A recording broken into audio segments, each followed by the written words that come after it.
wabarakatuh.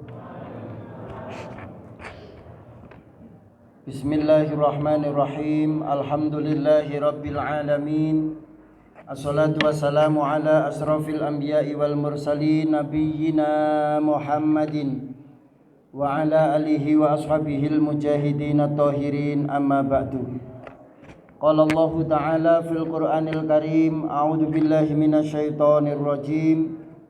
Ya ayyuhalladzina amanu kutiba alaikumus syamu kama kutiba alal ladzina min qablikum la'allakum tattaqun. Wa qala Rasulullah sallallahu alaihi wasallam, man shoma ramadhana imanan wa ihtisaban ghufira lahu ma taqaddama min dzambihi.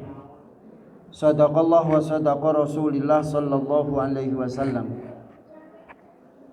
Bapak Ibu hadirin rahimakumullah, alhamdulillah atas izin Allah tahun ini kita berjumpa kembali dengan bulan suci Ramadan. Bulan Ramadan adalah anugerah yang besar bagi umat baginda Nabi besar Muhammad sallallahu alaihi wasallam.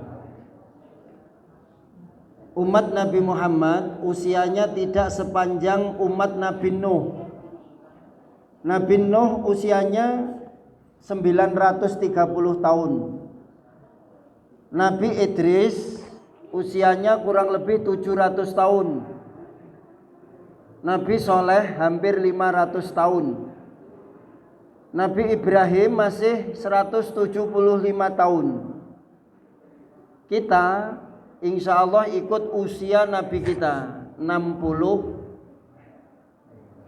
ya sekitar itulah, atau 70 atau 80. Kalau 100 agak berat ya. Jadi mudah-mudahan diberi panjang umur, tapi maknanya bukan jumlahnya, tapi keberkahannya.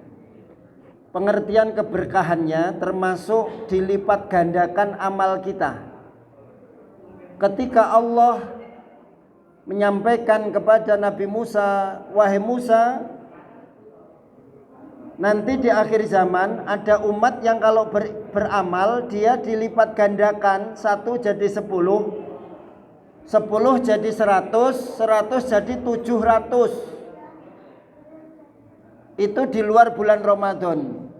Tetapi manakala mereka beramal di bulan Ramadan, bahkan ada yang satu malam nilainya khairum min alfi syahr, lebih baik dari ibadah 1000 bulan, atau kalau dikuruskan tahun ya 83 tahun. Maka Nabi Musa bertanya, itu umat Nabi, umat siapa ya Allah? Nabi Musa ini terkenal dengan kalamullah, Nabi yang bisa bercakap-cakap langsung dengan Allah. Itu umatnya Muhammad. Kata Nabi Musa, jika demikian aku ingin menjadi umatnya Muhammad. Nabi Musa saja pengen jadi umatnya Nabi Muhammad. Kita yang sudah jadi umatnya Nabi Muhammad, seringkali waktu kita habis untuk nopo Bapak Ibu? Baca Quran atau baca HP? Halo. Maka mari bulan Ramadan ini kita kembali ke Quran. Allahumma amin. Ada yang bilang, kan Quran saya masukkan HP tat. Saya kalau baca HP itu mesti baca Quran loh. Jadi mari kita kembali kepada Al-Quran mumpung di bulan suci Ramadan. Semoga selepas bulan suci Ramadan kita tetap istiqomah bersama Quran sampai bulan suci Ramadan yang akan datang, sampai Ramadan yang akan datang, sampai ajal kita sampai, sehingga kita mati dalam keadaan husnul khatimah. Amin ya rabbal alamin.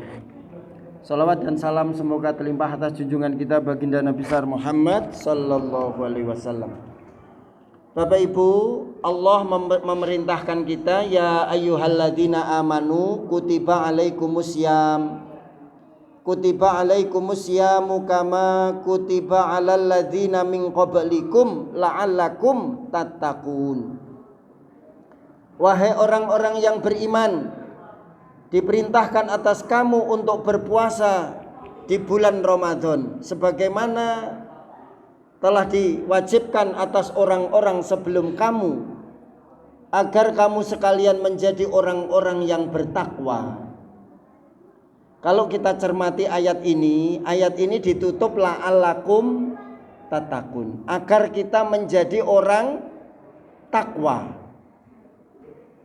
Ini sindiran yang pedas, bahwasannya berarti sebelum Ramadan kita kemungkinannya bisa jadi belum bertakwa.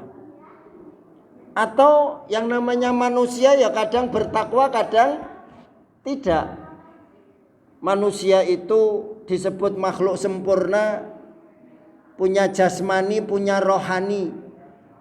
Jasmani diciptakan dari tanah, maka yang dimakan, yang diminum, yang ditinggali semuanya bahannya dari dalam tanah.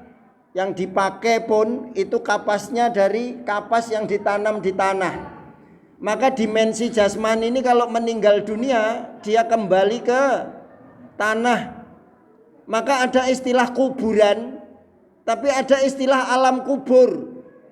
Kalau kuburan itu tempat kembalinya jasmani, tapi kalau alam kubur itu alam barzah, kembalinya rohani. Karena rohani bukan dari tanah. Allah jelaskan dalam Al-Quran, wa nafakha fihi miruh, Allah meniupkan ruh. Jadi kalau rohani tempatnya ruh, tempatnya iman, tempatnya suara ketuhanan, suara kebenaran, suara kebaikan. Maka ada istilah hati nurani, tidak pernah bohong. Mau pembunuh, penjahat, koruptor itu tahu kalau korupsi itu jelek, betul? Tahu. Begal aja tahu kalau ngerampas motor itu jelek, itu tahu. Cuman karena lebaran pengen naik motor, nimek, ngerebut, ngerampok, hati nuraninya tahu kalau itu salah. Cuman karena angkara murka, hawa nafsu yang ada pada diri manusia berada di jasmani. Jasmani ini tempatnya hawa nafsu. Mata kita itu tempatnya hawa nafsu, yang dilihat-lihat yang begitu-begitu, yang cenderung bawa dosa itu. Lidah lisan kita itu juga hawa nafsu itu. Coba, lidah kita itu Masya Allah, entah berapa banyak dosa yang sudah terlahirkan dari lidah kita. Telinga, mata, dan yang lain-lain. Maka dengan puasa Bapak Ibu, kita dikembalikan pada fitrah kita, kembali ke tanah. Maka dengan puasa ini hawa nafsu melemah. Maka orang Jawa memberi istilah tanah itu lemah. Orang kalau puasa itu hatinya lemah lembut. Orang kalau puasa itu merendah seperti tanah, mengalah. Sampai nanti lebaran itu semua ngaku salah. Betul apa betul? Coba kalau jenengan silaturahmi mesti ngaku salah nopo ngaku bener itu? Mas, saya silaturahmi nomor 2 menghaturkan semua kesalahan saya. Kakak jenengan ya ndak lah dek, saya mas jenengan yo banyak salahnya. Loh, rebutan salah. Jadi rukun. Coba besok diganti rebutan bener. Mas sepindah silaturahmi nomor kali badhe ngaturaken bilih jenengan niku salah kalih kula kathah sanget, mila jenengan mangsungkem kalih kula. Kira-kira Mas jenengan ngamuk mboten? Disalah-salahke. Jadi kalau setelah puasa itu kita kembali ke tanah, merendah, mengalah. Tanah itu di bawah Pak, diinjek-injek. Tapi tanah itu harganya mahal, betul apa betul? Coba Jalan Wonosari 1 meter berapa Pak? Ada yang makelar tanah? Mesti tahu itu. Harga tanah di Jogja udah mahal. Loh, orang yang kembali ke tanah itu justru harganya mahal. Di lingkungannya disenangi karena rendah hati. Di hadapan Allah disenangi karena rendah diri. Orang yang lepas dari fitrahnya kemudian melambung meninggi, jadinya sombong. Coba lihat tokoh kesombongan itu siapa? Iblis. Iblis itu bilang, ana khairum minhu, aku ini lebih baik dari Adam. Loh, maka ketika ada orang kok merasa lebih baik dengan yang lain, ini kan meniru langkah-langkahnya setan ini. Maka dengan puasa ini kita dijauhkan dari sifat sombong.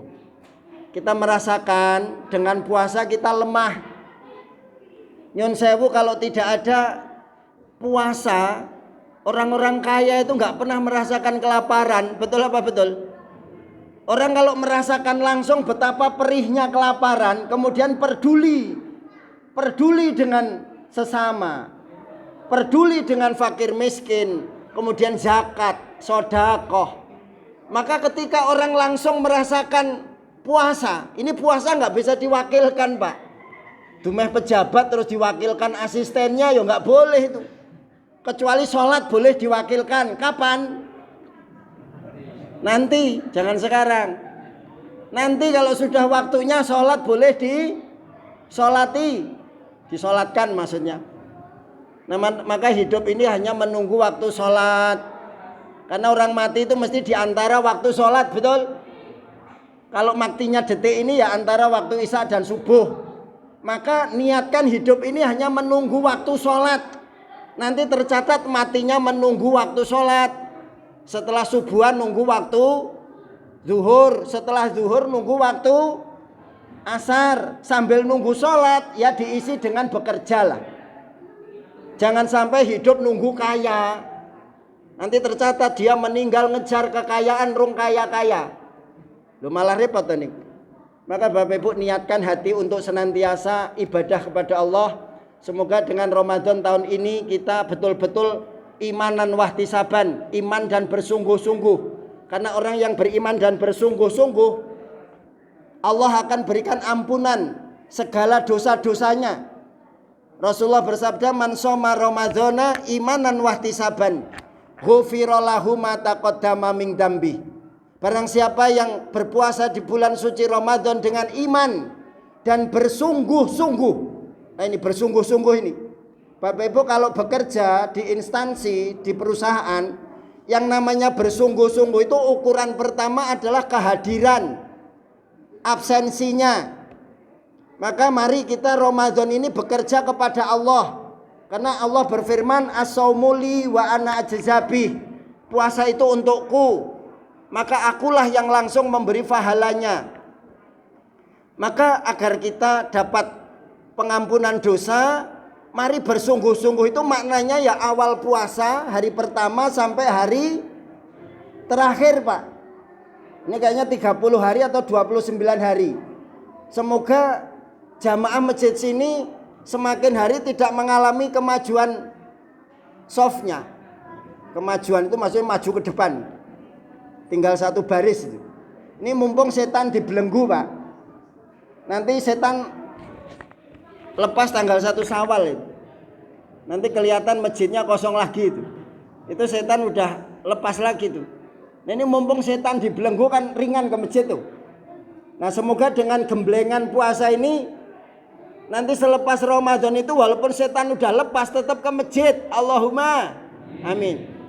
Jadi Bapak Ibu, kalau kita dapat 10 kali Lailatul Qadar dalam hidup kita, 1 kali Lailatul Qadar itu 83 tahun atau 1000 bulan. Berarti 10 kali 83 tahun, umur kita seperti 830 tahun. Kalau dapat 20 kali Lailatul Qadar, berarti umur kita melebihi umurnya Nabi Adam. Berarti seperti 1600 tahun usia kita. Tercatat ibadah terus dengan mengandalkan bersungguh-sungguh di bulan Ramadan. Artinya kalau awal hingga akhir mengandalkan siangnya puasa, malamnya tarweh, baca Quran, zikir, insya Allah pasti dapat Lailatul Qadar. Nggak usah lihat ganjil-ganjilnya lah. Pokoknya rutin seperti ini, siangnya puasa, malamnya tarweh, terus habis pulang nanti baca Quran lah, walaupun satu apa Pak? Satu juz apa satu ayat? Alif lam mim shadaqallahul azim, satu ayat. Mumpung Ramadan ya one day one juz lah. Atau one day 30 juz. Kalau bisa sehari 30 juz Pak. Caranya baca Al-Ikhlas 3 kali. Oh, pinter toh Pak. Minimal kalau mau tidur baca Al-Ikhlas 3, itu pahalanya persis seperti khatam 30. Ini sahih ketika Rasulullah cari menantu, siapa yang malam ini khatam 30 juz dapat putriku Fatimah. Sahabat yang paling pinter, yang paling cerdas itu Sayyidina Ali. Mau ikut sayembara tapi beliau malah tidur. Yang lain baca Quran mempeng, beliau tidur. Pas jamaah sholat subuh diumumkan, ditanya siapa yang tadi malam pertama khatam 30 juz. Sahabat Ali ngacung, saya ya Rasul. Yang lain protes, tidak bisa kamu tidur loh. Loh saya sebelum tidur itu baca Al-Ikhlas ping 3 loh bro.